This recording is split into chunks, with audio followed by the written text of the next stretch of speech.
to today's webinar focused on how your air may be destroying productivity in your facilities. I'm Ann Cosgrove, the Editor-in-Chief of Facility Executive Magazine, and this webinar is presented today by AeraMax Professional. Before we get started, I would like to cover just a few housekeeping items. Please note the control panel on your screen. This is where you can submit questions in the question box in that panel. Please send those questions in at any time for our speaker, and he will address them after the presentation. Also, please note the orange arrow on the left side of the control panel. Clicking on that arrow will either expand or collapse the panel, so please be sure it is expanded so you can access the questions. And if at any time you experience a technical difficulty, please do send a message to us in that question box as well, and we'll address it right away. Now, moving along, I'd like to introduce your speaker today, Jeff Dryfhout. Jeff is Global Director of Air Treatment at AeraMax Professional, and over the past 20 years, he has served in various marketing and innovation leadership capacities in organizations such as Quaker Oats, Conagra Foods, Sara Lee, and now Fellows.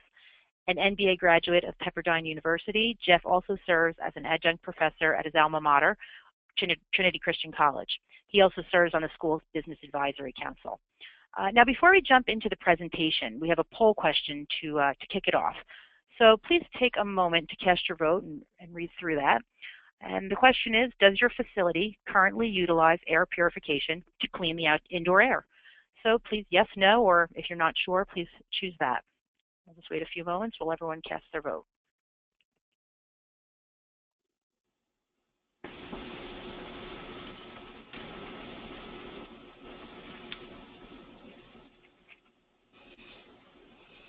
Okay, so to the question, does your facility currently utilize air purification to clean the indoor air? Looks like the leading answer is no at 54%. So you're in the right place today. Yes, 27%, and not sure, a little under a quarter. So thanks for that. Thanks for sharing your insights. So without further ado, we'll jump into the presentation, and I'll hand it over to Jeff Dryfhout. Jeff? Great, thanks so much, and thank you everyone for joining today. Today we're going to talk about the air and its role within productivity. So here we go.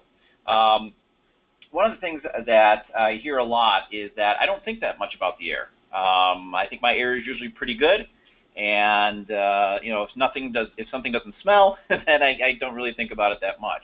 But as you kind of indicated, even in the polls, about 2/3 of you currently on the call really aren't sure what's being done with the air, right? The air isn't being cleaned. Either you know that for certain, or you're just not sure that's the case. So what I wanted to do today is just kind of walk you through a bit more about the role of the air and why it's so important. So today, the things that specifically you're going to be learning is how the buildup of airborne contaminants can impact productivity and really contribute to absenteeism.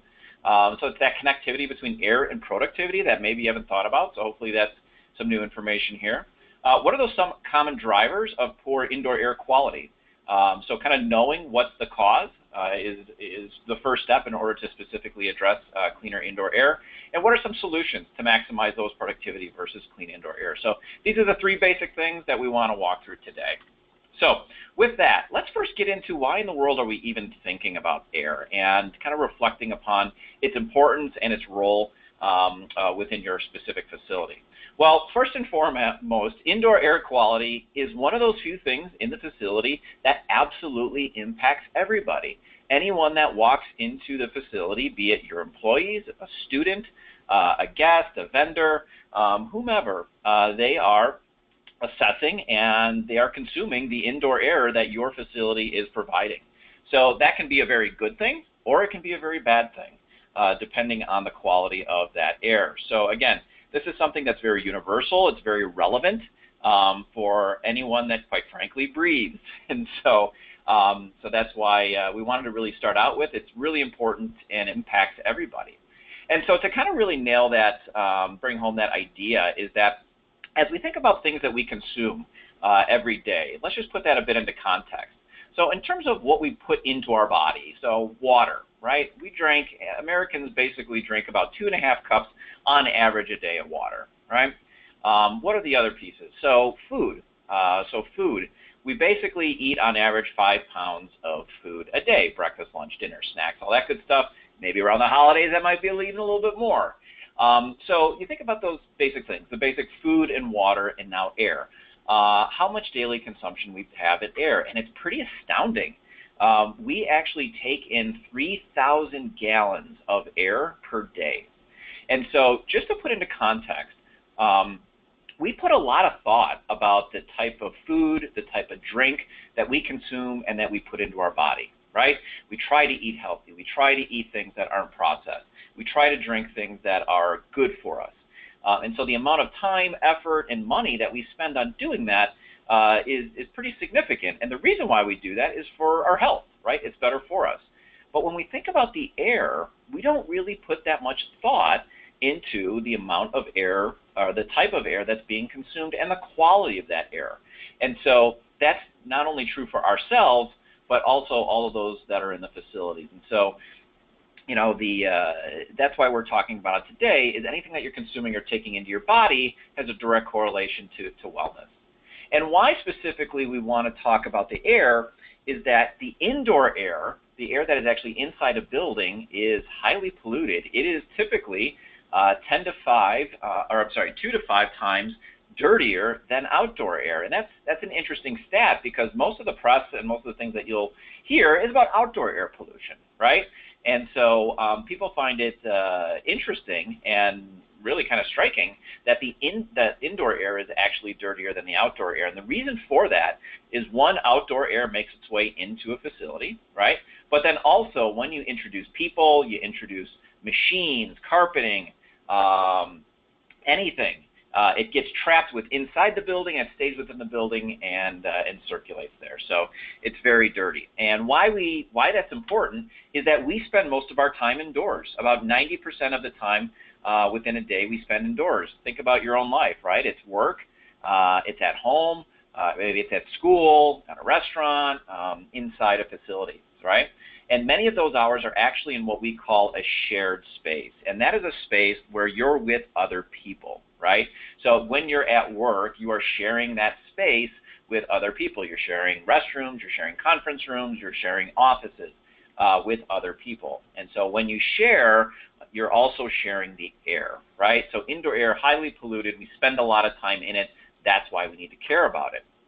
So how does that specifically link to indoor air, link to productivity? So this was interesting, because that exact question was asked recently by a group from Harvard. And last year, in 2015, Harvard actually conducted an indoor air quality study. And it actually did some testing between those that had clean air and then those that did not have clean air, and had them tested on different cognitive tests. And what was interesting is that people that performed 61% better on cognitive tests when air quality was actually improved. And this was truly eye-opening to Harvard and many within this study. You see the different areas in which it was tested, all the way from crisis response, focus, strategy, information seeking, things like that. And so it wasn't just a little bit better, but it was significantly better. And so the role of putting good things into your body has a direct correlation on productivity and performance. Think about the analogy of back to food and water. So if you eat bad food before you go running, clearly it's going to have an impact on your body. The same would go for air as well. So this was pretty telling, and there's some more there's some more details specifically within that I could certainly share with you. But this was the highlight, is that there was higher performance with the cleaner air. And interestingly about this, there was some additional commentary that many professors have on this, specifically to organizations. And the quote here I really like is that organizations invest a lot in their employees. So even if there's a slight possibility that improving indoor air quality might help make it to work for one extra day every 3 months or so, there is some payoff here. It doesn't take a lot of extra effort to have a significant impact here. And that is certainly true as it relates to air and your employees. So we talk about impacting the 90%, right? So as we think about organizational costs as a whole, there's a lot of effort that has been put into energy savings, which is really good. But the typical energy cost for a facility is about 1%. And what's the majority cost? Not surprising to anyone on this call, it's people cost. People can cost up to 90% of the total expenditure of an organization. And so in any investment in people, in increasing their productivity is key. And so unlike many productivity measures that do take place, that require a learning curve, they require adoption, they require the employee to do something specifically, when we're talking about cleaning the air, all one has to do is breathe, right? It's involuntary. It is something that is taking place no matter what. And so this is something that is really significant. And so think about it, impacting the 90% and knowing that cleaner air has a direct correlation to the improvement of cognitive ability and the ability of that employee to be more productive. So what's that easiest way to improve productivity? As we think about absenteeism, it's about keeping employees from getting sick and actually enabling them to stay healthy, right? So the role of, clearly to be productive, you got to be present. You've got to be at work. You've got to be in school. There's a direct correlation to test scores and student scores, test scores and their attendance within a school. And so the same thing takes place for employees. You've got to, first of all, be present and not sick. So reducing absenteeism is a big component of productivity. The average cost of one employee's sick day can be up to $2,700. And this relates to lower quality, lower productivity, stretching other resources to cover an employee that is sick. And also, we also see that generally employees, when they do get ill, they can be ill over multiple days at a time. And so there's an exponential impact there. The amount, for hourly employees, this is even higher. And so you just look at $2,700 times the number of employees that can be within a facility, it adds up pretty quickly. One of the things that really drives a good deal of absenteeism, I'm going to hit two of the top ones here, is allergy and asthma. It's something that's one of the most common that takes place within a facility. And what is an allergy? And most people know, but it's a reaction that the body has to something that they're inhaling, ingesting, or they have come in contact with. And what happens is you get itchy eyes, runny nose, wheezing, skin rash, and other fun stuff. So when that takes place, are you more productive or are you less productive? If anyone on the phone is an allergy sufferer, and likely about 20% of you on the phone are, you know how miserable this is and how unproductive you can be. The key with the allergies is a significant amount of the allergies, specifically seasonal and animal allergies, is it's actually inhaled. It's taken in through breathing. Okay? Asthma, specifically, is ongoing. It's chronic. It's a disorder that takes place which results in labored breathing, wheezing, coughing because of a reactivity to a stimuli like an allergen. So just those two things of allergy and asthma, there are things that are they're breathed in, and they have a direct correlation to your health and your ability to stay productive. As I mentioned before, about 1 out of 5 Americans have some type of allergy. And so 20%, think of it, 20% of your students, 20% of your employees are dealing with and are sensitive to allergies and asthma. And with the changing environment, we're seeing that the allergy seasons are actually getting longer each year. And so this is something that continues to be very important. The actual numbers behind the absenteeism of allergies and asthma is pretty significant. Every year, airborne allergy and asthma triggers cause about 35 million upper respiratory tract symptoms. There's about 16 million lost days of school and about 14 million lost work days. So again, with productivity, obviously being present and being healthy first and foremost is key, and preventing people from getting sick. One of the areas related to asthma triggers and allergy triggers, you don't even have to be allergic to this, but dust. If you've ever looked through seen the sunshine rays coming through a window and seeing that dust that's hanging there, or seeing those things in the air, that's dust, most likely. And the Asthma and Allergy Foundation of America indicates that dust might be the most common form of year-round allergy and asthma. And so this is something that, quite frankly, every building has. Every building has dust. How is that being cleaned? A majority of that is hanging in the air and can be a trigger for allergy, asthma, and just overall lack of cleanliness that does take place. And allergens are something that it's not just a spring and fall thing, and that's where you see most of the medicine ads coming up, right? The Claritin commercials popping up in the spring and fall because of the tree pollen or the weed and outdoor mold. But there really are year-round concerns, specifically as it relates to allergens. So again, something that we need to be certainly aware of, and its role to productivity. Pollen, things that take place outside can easily be brought indoors. Open windows, the HVAC, clothes, bags. I mean, those that are sensitive to pollen, it really does not take much. So one of the other things that I wanted to highlight specifically that can trigger some illnesses and some issues that related to low productivity is air pollution. So again, indoor air is 2 to 5 times more polluted than the outdoor air. But the outdoor air itself can be pretty polluted. And so what you see here is actually a NASA satellite image of the United States showing the density of the dirt that is in the air. Red is bad, blue is good.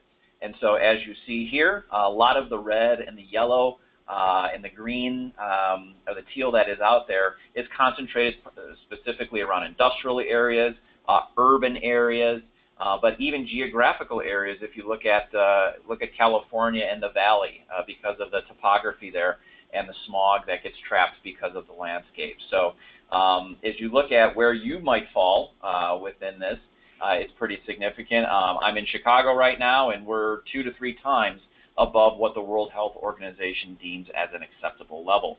Now, this is the U.S. Just be happy that you don't live in some other areas of the world, and many of you might that are on the call. But if you look at things like China, northern India, the Sahara, there's a significant amount of airborne matter, airborne particulate, which is significantly unhealthy.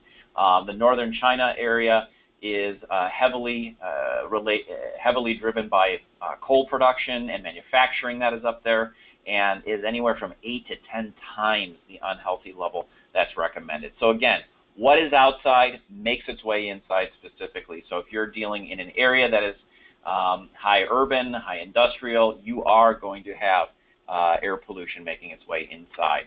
Okay? One of the other things that also impacts productivity and health of employees specifically is the cold and flu.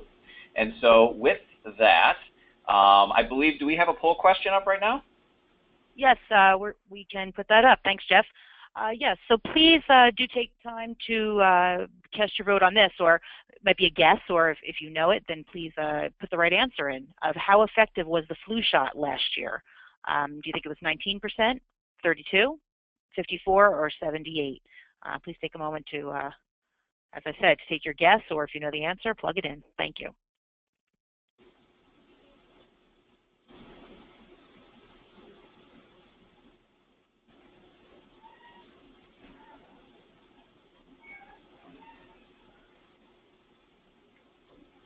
Okay, so it looks like, let's see, the 43% is the leading answer. Is that right, Jeff? It looks like 43% think that 32%. I'm sorry. Sorry about that. 32%. Correct. Thank you very much, Ann. The question is, what percent effectiveness was the flu shot last year? The correct answer is 19%.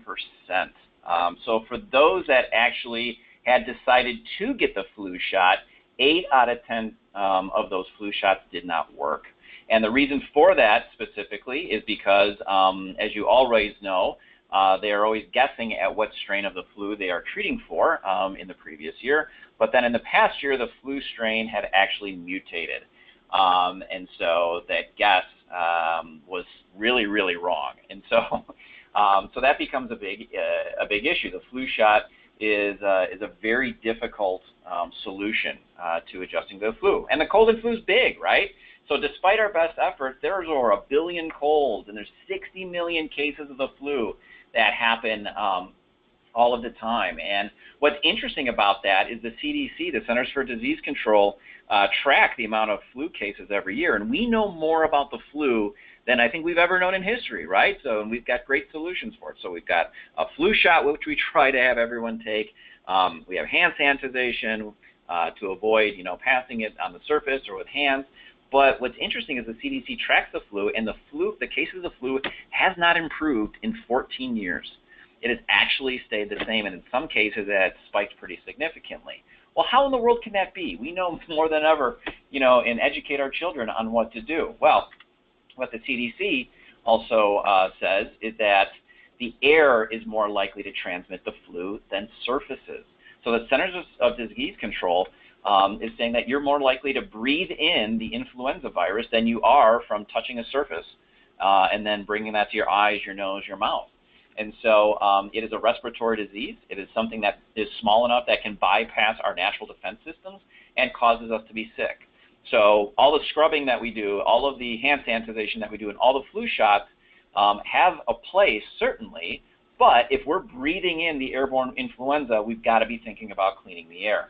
And clearly, the role of productivity has a high correlation to whether or not someone can avoid the flu, because the flu is pretty prevalent within the U.S. How viruses spread. MIT researchers found that droplets just from a single sneeze can quickly contaminate a room and stay in the air for extended periods of time. And so with this lovely illustration you see here, even if someone is just talking, if you're talking, coughing, sneezing, singing, if you will, and the droplets are coming out, and they are landing on hands, and they are landing on surfaces, and so we continue to have to clean that. However, the smallest nuclei actually do stay suspended in the air, and that's what people are breathing in. One of the questions that I get all the time is, why do people get the flu a lot during the winter? And a lot of the hypothesis is that you stay indoors more. And that statistically really isn't the case, because year-round we're spending most of our time in those shared spaces, as I mentioned before. What the theory is specifically behind why the winter is the fact that the air gets drier, especially in colder areas, indoors because of the HVAC system, and that allows the influenza virus to remain suspended longer, giving you more of an opportunity to breathe that in. And so anyways, if we know that viruses are spreading through the air, we got to do something about that. And again, anywhere up to 5 to 20% of the people in the U.S. are infected during the flu season. There's about 17 million work days that are lost each year, and about 68 million missed days of school. Anyone that's associated with the schools knows how quickly that flu can pass between one student to another. So pretty significant.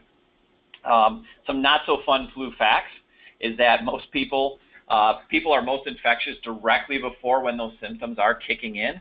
And what does that mean? That means your indoor air is at risk before someone even takes a sick day, right? And so as they're talking, as they're coughing and sneezing, even if those symptoms are, before those symptoms are going full force, they're actually contagious. And then there was actually a study that was done through Staples office products showing that up to 60% of people admitted that they knowingly go into work when they're sick, right? Probably all of us are guilty of that at one point in time, and the reason for that is because they got work to do, they don't want to lose their job, they've got to keep things moving, and so in an effort of being good soldiers, you're actually doing more harm than you are good because of the contagiousness and the way that you can spread that through the air. So other things that can have a direct impact on productivity as it relates to health is volatile organic compounds. I don't know if anyone here has heard of sick building syndrome, but this is this dynamic where being inside the building is actually negatively impacting your health because of some of the things that's giving off. Volatile organic compounds can be found in all of these things that you see up here, even cleaning chemicals, but a lot of older linoleum, carpeting, paints, even some composite wood and furniture, but definitely printers and fax machines. They're actually giving off things that can cause someone to feel really uncomfortable. And so there's a lot of them out there. There's more than 11,000 VOCs that can be out there, and they can trigger headaches, asthma, and these allergy attacks. And again, many people might think, I don't have a VOC problem. Well, they're odorless, and you can't see them. So that's part of the problem, is that you might falsely think that everything is okay, when indeed people, you might have some VOCs that are issues there. So, and for those things that we can actually smell and detect, like an odor, what do we typically do? Well, a common solution would be, if something stinks, let's get an aerosol solution, right? And what that is doing is actually only masking the odors. And so it's not actually removing the odor from the air, but what it's doing is just adding additional contaminants into the air in order to cover maybe the contaminant that doesn't smell as good. But that's generally not a good thing, right? It's like adding more chemicals to make sure that the bad stuff in the air isn't smelled. So getting rid of the odor is absolutely key as part of the indoor air quality. And where do we get the most issues specifically around odor? But we also, what we call the constant area of contaminant is restrooms. Unless your employees or your children are camels, everybody's using the restroom, and statistics say up to 4 to 5 people are using the restrooms up to 4 to 5 times a day. And so what's happening is clients, customers, partners, everyone is using these facilities. And the studies are showing that 2/3 of people believe restrooms are an accurate reflection of an organization. So things, if a restroom smells, if it's not tidy, if it doesn't present itself well, that is a direct reflection on the organization. And I think we can all certainly attest to that. So there's significant efforts that are being done around those high touch points, places where people are always going and where to within a facility. So kind of shifting a little bit to the benefits of the clean air. We've kind of reflected upon why indoor air is important. What are those drivers and what are those things that negatively contaminate the air? Well, what are some of the benefits of the clean air? Well, first and foremost, we've shown that it actually improves that productivity, right? Those studies have shown that when you provide the clean air, you provide those things that you're ingesting as the most purest, best things, your test scores are going to go up, cognitive ability goes up. It reduces absenteeism, right? It's taking out the bad stuff in the air, so what you're breathing in is pure and it's clean. The facility perceptions significantly improve, right? So if you've ever seen hand sanitization stations, throughout a facility, that gives a good impression. It shows that we are providing good and healthy benefits for you because we care about your well-being. We know if you're a facility manager or someone that is directly associated with the operations of a facility, that you're the complaint department. And so being able to reduce common complaints such as odors are key. But then overall, there's organizations that are proactively taking significant steps to create a more positive, health-focused environment. That can be everywhere from healthcare programs to benefits, but providing a clean air environment is something that, one, is differentiating, but two, it's something that has a direct correlation to their health.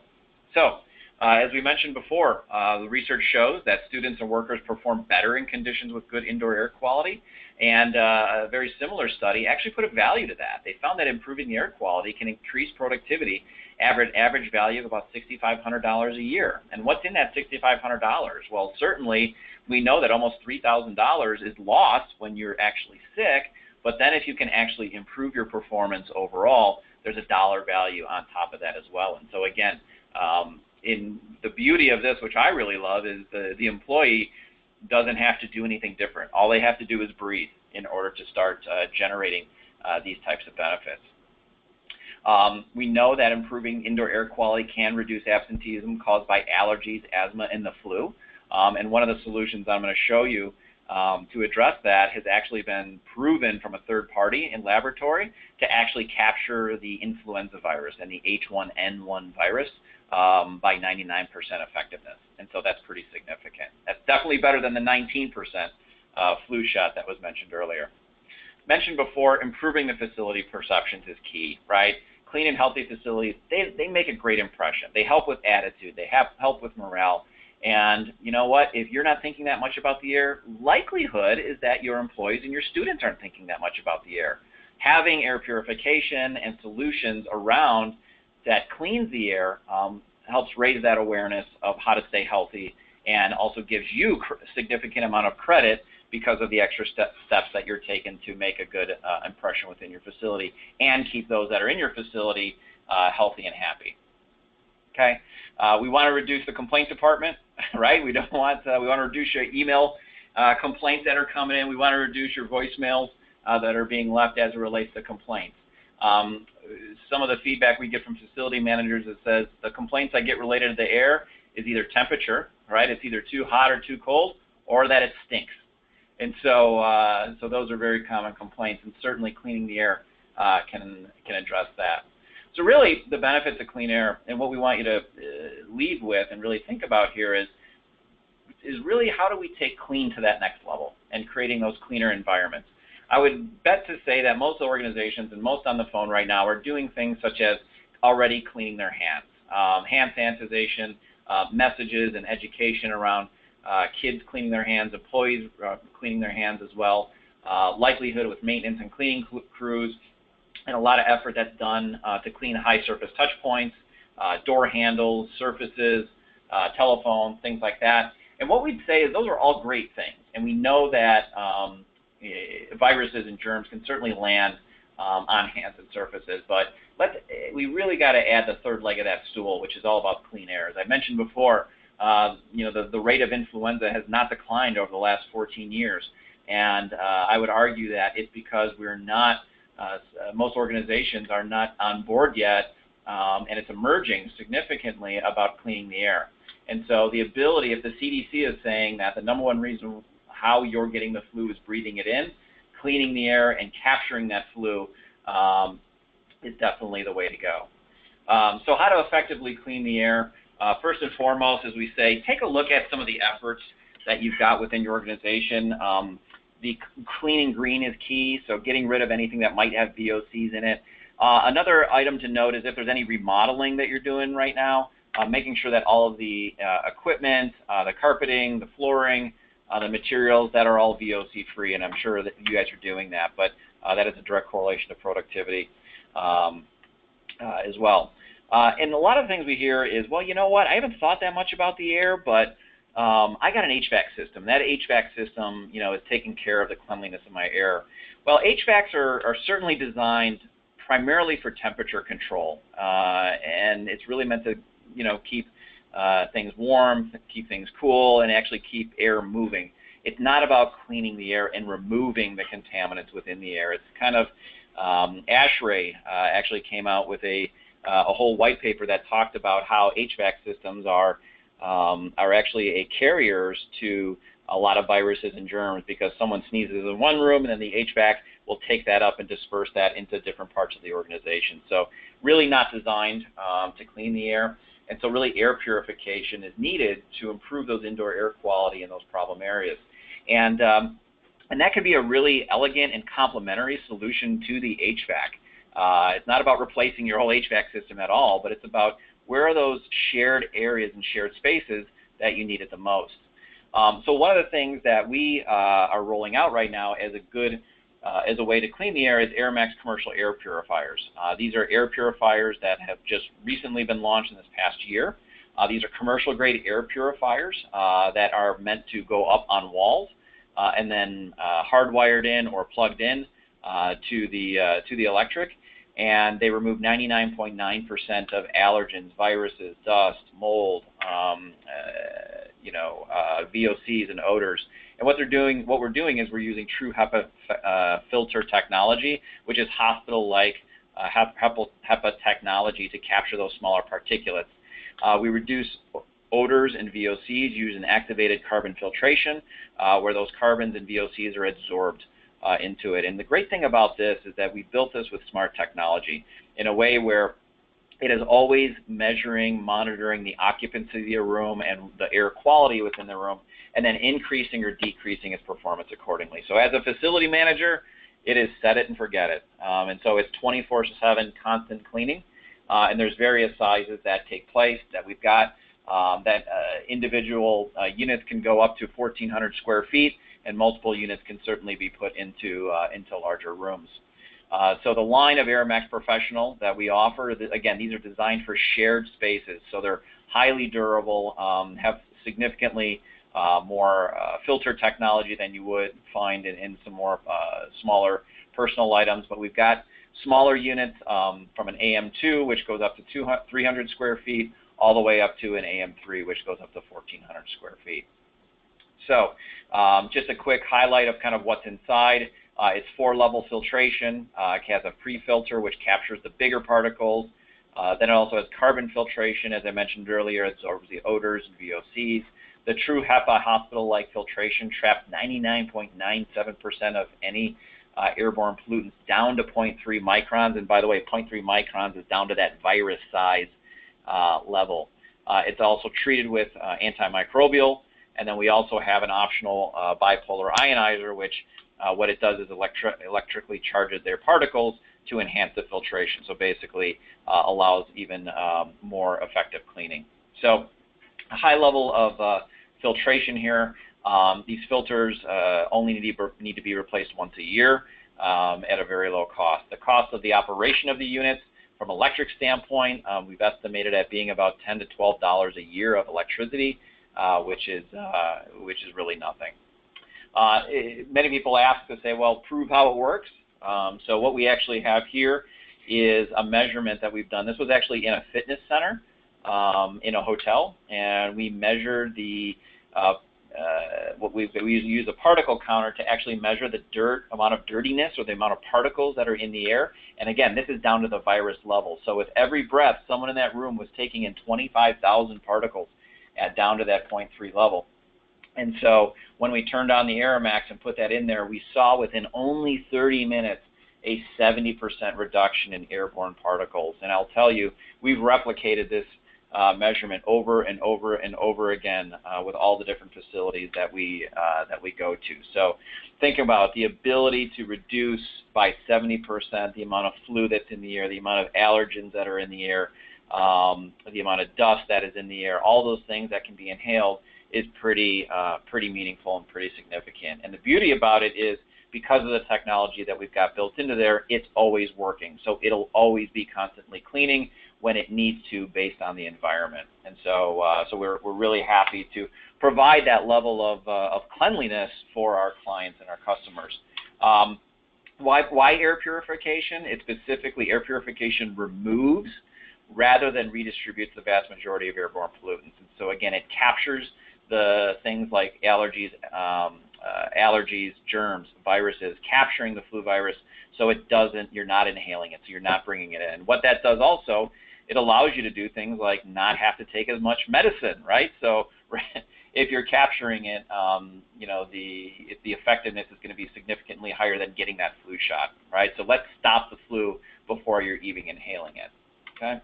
So one of the last few slides I want to leave you with here is we would also suggest is, cleaning, putting this air purification where it's needed the most.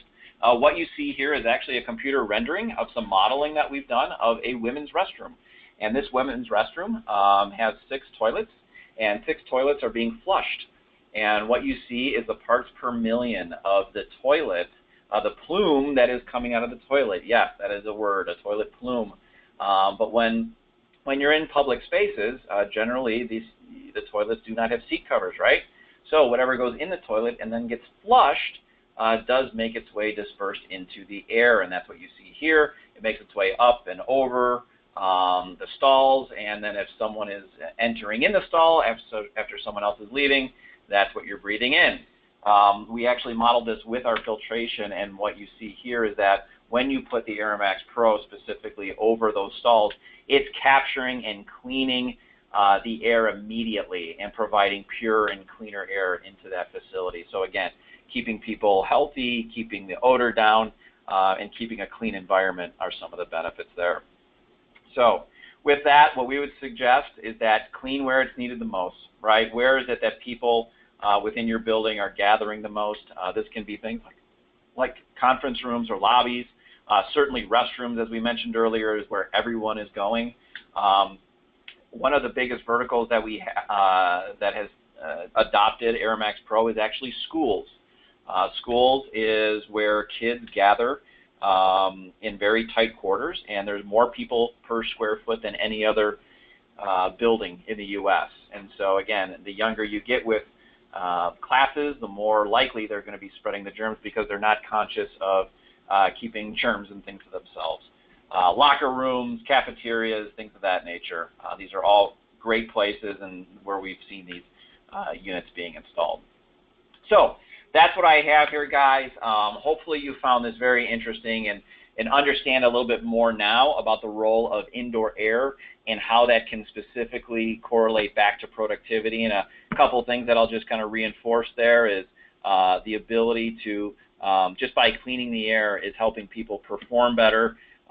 Based on that study, we're also seeing that it keeps a cleaner environment. It keeps people from getting sick because you're breathing in the flu, you're breathing in allergies, you're breathing in asthma. And so the way that we think about purified water and clean food, I would suggest that thinking about clean air not only is going to show positive improvement to productivity and absenteeism, but certainly then from the bottom line, because we know that 90% of the organizational costs are specifically related to people. So interested in improving productivity in your organization and learning more, certainly give me an email. You can visit us at aeramaxpro.com. There's a lot more video, a lot more information and proof points that are there.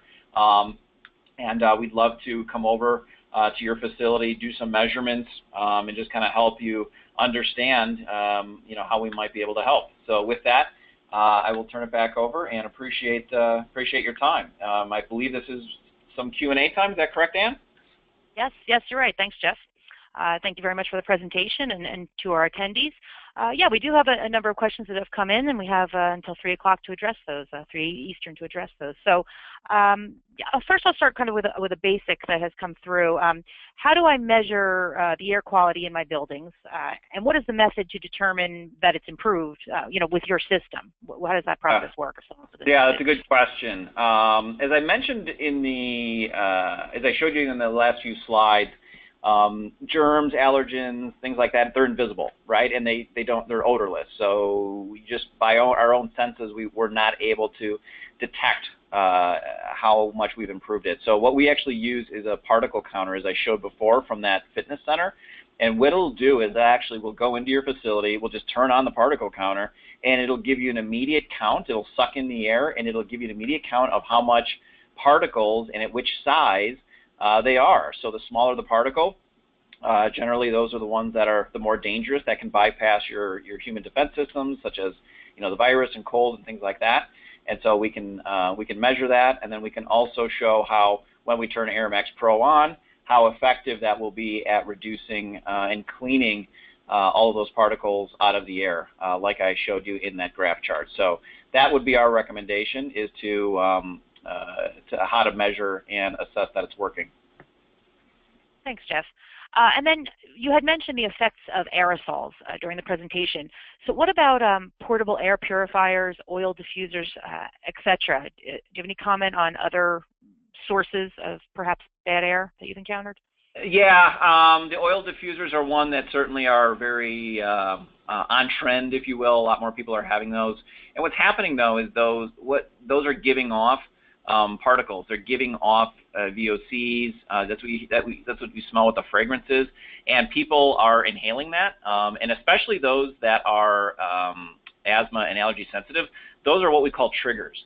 And so by someone breathing those in, that can actually have an adverse effect on their breathing and could cause an asthma or allergy attack. Some of the other things that we've heard of lately and actually have seen is 3D printers. 3D printers are the printers that can actually take something from a computer program and create maybe a wax molding of that.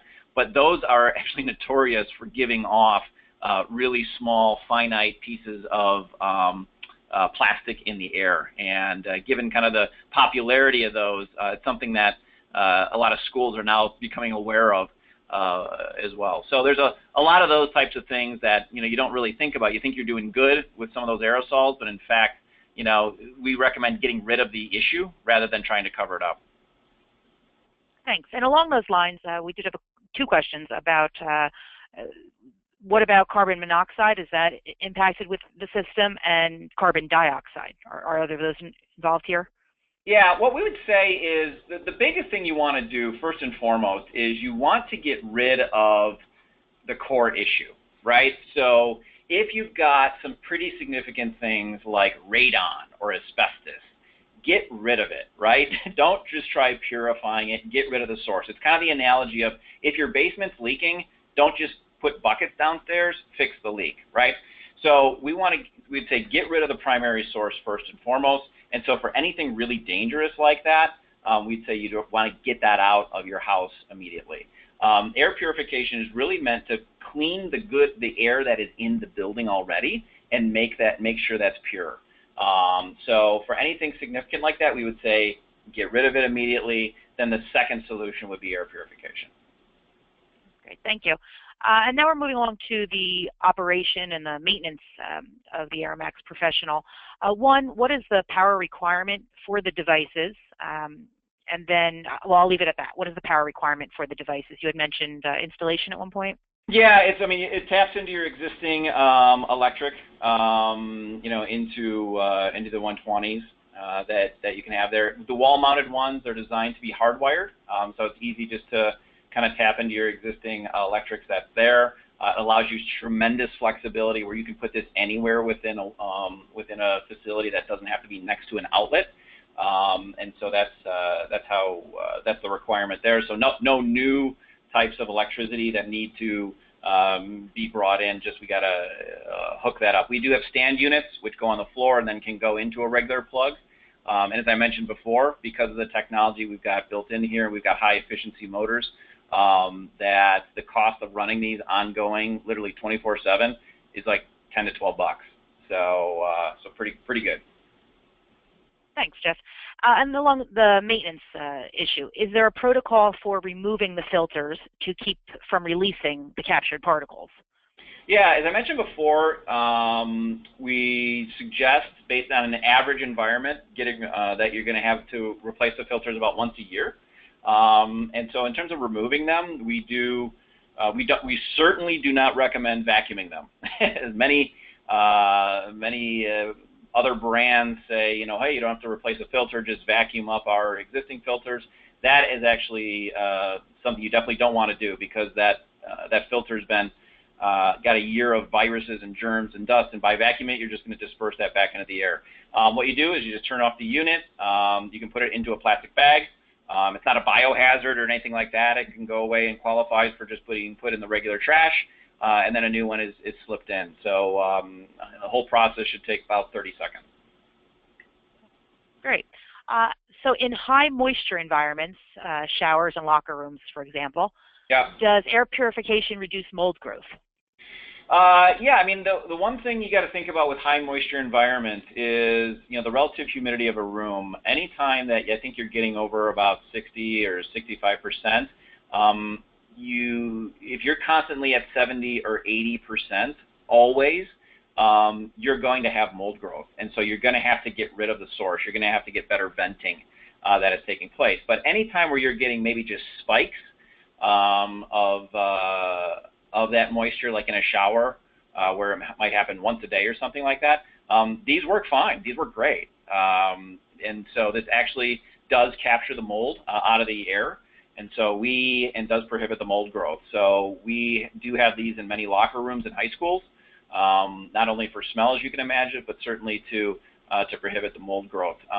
Anytime you go into a room and you kind of smell like quote-unquote stale air, what you're actually smelling is mold, right? Because there's not good air movement that's taking place there. And especially in locker rooms like that, this AeraMax will always be, kind of moving that air around, and so that's very good from a ventilation standpoint, but then also capturing those mold spores into the filter and not on walls.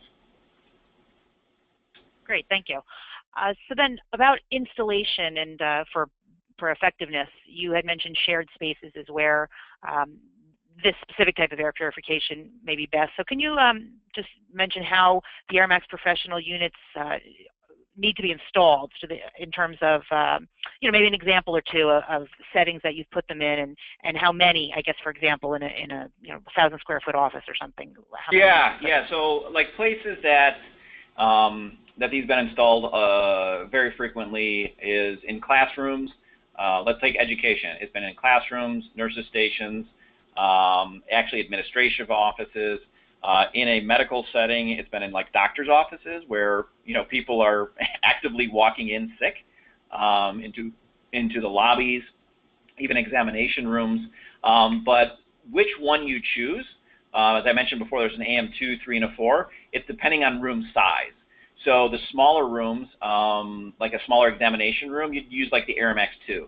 And what you want to be able to do is exchange the air 5 times, and our units are designed to do that when they're right sized to the room. So larger rooms that go up to, like you mentioned, 1,000 square foot room, we'd recommend the AeraMax 4, which can go up to 1,400 square feet. Any rooms that get bigger than that, let's say you've got a room that's like 2,000 square feet, well then you can do like a combination of a large unit and a smaller unit, or 2 large units, in order to make sure. So we've done a lot of that work for you, just to be able to say, if you just know the size of your room, know the height of the ceiling, we can certainly give you a recommendation of what the appropriate airflow is. Great, thanks, Jeff. And we have time for about 1 or 2 more questions, so I will kick off with this one. Is there a speed control, automatic or manual, when it's operating? And I would add on to the attendee's question, asking, does it turn off when it understands it's not needed as much, or does it operate at a lower plane? Or can you explain that smart technology you mentioned? Yeah, it's a great question. The EnviroSmart technology that you're referring to has sensor technology where it's detecting occupancy, so it's detecting noise, it's detecting movement, and it's also detecting VOCs and odors. And so what that sensor is doing, very much like an electric thermostat, it's detecting the environment and then increasing or decreasing the fan speed accordingly. So it doesn't require any manual operation because it's doing the hard work for you, right? And so once it's clean, to answer your question, Ann, once it's ramped up and it's done its cleaning, then it's going to basically go down into a sleep mode, right? And so it will go down and not expend the energy. And it cleans when it needs to, and then really goes into sleep mode when it doesn't. And that's important, especially for a facility manager where it's not a manual operation. I mean, how do you know when there's too much VOCs in a room? You don't, because you can't detect it. That's why the sensor technology is there. Great, thank you. And time for one last question. Can you give an idea of unit cost for the small unit, and as well as for replacement filters? Yeah, absolutely. I mean, the cost of the replacement filters, generally on an annual basis, you're talking about $100 for a year for the filter costs. And then the units themselves range anywhere on the smaller units from $800 up to about $2,000 for the larger units. So that's really kind of where that price range comes in. A lot of the feedback that we've had was, wow, that's pretty reasonable, especially as you think about comparison to things like HVAC and things like that nature. But also based on the numbers that we just talked through about the cost of lost work from productivity and absenteeism, that's pretty expensive. So even to the extent where if you can keep 1 or 2 employees sick days and reduce just by 1 or 2, you've already kind of recouped your investment right there. So that's kind of the range that it's in. You can certainly go on airamaxpro.com and take a look at the cost. All the prices are up there, so you can take a look at that if you'd like to investigate that more. Thanks, Jeff. And actually, we did have one more question come on in, if that's okay. Yeah. Portable purifiers. You had discussed oil diffusers and their role there, but portable purifiers. Do you have any thoughts on those? How those work compared to your system, or how those are effective overall? Yeah, so the AeraMax Pro does actually come with a stand. We call it a stand unit, where it doesn't have to be attached to the wall. Sometimes people say, hey, I want to be able to move it from room to room. Let's say a school, for example, where they might have some issues in one room one day and in another room another day. So we offer the portability there. But I'm assuming that the intent of the question is, what about those air purifiers that you're finding like on Amazon or in Walmart and Target? Those are really designed for small spaces. The motor, the filtration, the durability of this is far less. These are designed, AeraMax Professional is a professional line series that's designed for a shared space. It's designed to move more air. It's designed to it doesn't have the technology that I've got there, that EnviroSmart technology that knows when to turn on and off and operate as efficiently. So you kind of get what you pay for. So a $99 air purifier that you're going to buy on Walmart is not going to perform and cover. It's not going to perform in the same way that AeraMax Pro is designed for the demands of a shared space. Thank you, Jeff. Thanks for the presentation. Looks like we're out of time. Great, thank you. Okay, and I'd like to thank AeraMax Professional also for sponsoring the webinar, and of course to our audience for attending today and for all your questions. A recording of this webinar will be available online at facilityexecutive.com, as well as on the AeraMax website at aeramaxpro.com. Also, to find out about upcoming webinars from Facility Executive, please visit our site at facilityexecutive.com/webinar. The next event is Wednesday, August 3rd, and the topic is 5 benefits you're missing if your building automation system is out of date, presented by Johnson Controls. Thanks, everyone. Have a great afternoon.